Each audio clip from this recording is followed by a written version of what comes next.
আজ প্রায় 2 মাস পর ব্যাঙ্গালোরের বাজার থেকে মনের মতো একটা জিনিস পেলাম। সপ্তাহের একটা দিনই পাই যেদিন দুজনে একটু সময় কাটাতে পারি। হাই, কেমন আছো সবাই? আশা করছি সবাই খুব ভালো আছো, আমরাও খুব ভালো আছি।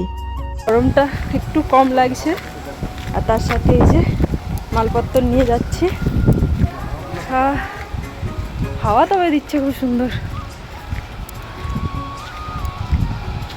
আমরা বাজার করে বাড়ি ফিরছি, দেখো ওই যে 2 হাতে ঝুলে ঝুলে যাচ্ছে।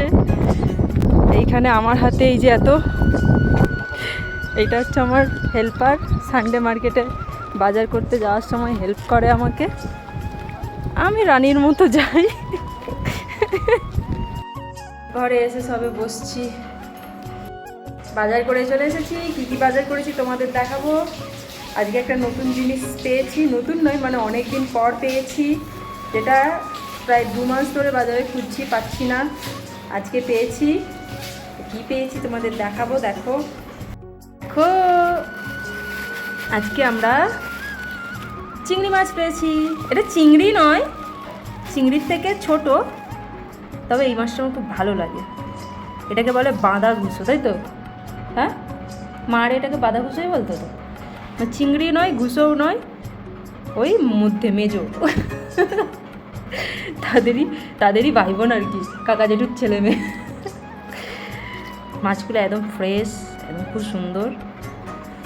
এই মাছ নেওয়া হয়েছে 500 দাম নিয়েছে। কত? 200 টাকা।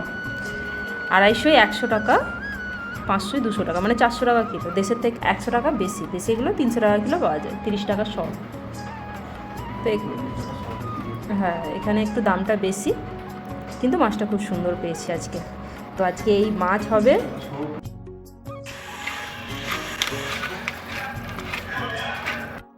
চিংড়ি মাছ ভাজতে গিয়ে কি অবস্থা! তেলটা তো পুরো একবারে চিংড়ি মাছের তেল, আর তেল নেই। কি অবস্থা হয়েছে! মাছগুলো কী করে ভাজা হবে, তেলটার অবস্থা হয়েছে। এইবার আমার রান্নাঘরে যুদ্ধ শুরু হবে। দেখো, দুদিকে দুটো কড়াই বসিয়ে দিয়েছি, কারণ তাড়াতাড়ির মধ্যে রান্না করতে হবে। এমনিতেই রবিবার দিন অনেকটা দেরি হয়ে যায় আমাদের রান্নাবান্না করতে, কারণ সকালবেলা বাজার যাওয়া হয়, তারপর সব কিছু নিয়ে এসে ঠিকঠাক করে রান্না করতে হয়, যে কারণে প্রায় 12টা বেজে যায় রান্না বসাতে। আর এখন ঘড়িতে বেজে গেছে 1টা, এখনও পর্যন্ত মাছ আমার ভাজা চলছে। আর এদিকে একটু পুঁই শাক পেয়েছিলাম, ভাবলাম পুঁই শাকটা একটু করি, কারণ এই সমস্ত জিনিসগুলো খুব কম পাওয়া যায়, আর যখন পাওয়া যায় তখন নিয়ে আসি। তো পুঁই শাকের ডাঁটাগুলো দেখছিলাম একেবারেই সেদ্ধ হচ্ছে না, তাই ভাবলাম এটাকে একটু প্রেশার কুকারে দিয়ে দিই।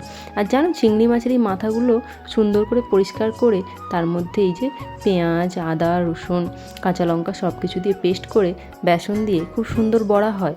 এটা আমি জানতাম না, তবে আমার শাশুড়ির কাছে আমি এটা দেখেছি, আর খেতে বেশ আমাকে ভালোও লেগেছিলো। তারপর থেকে আমি আর ফেলি না, এটাকে আমি বড়া বানিয়ে খাই।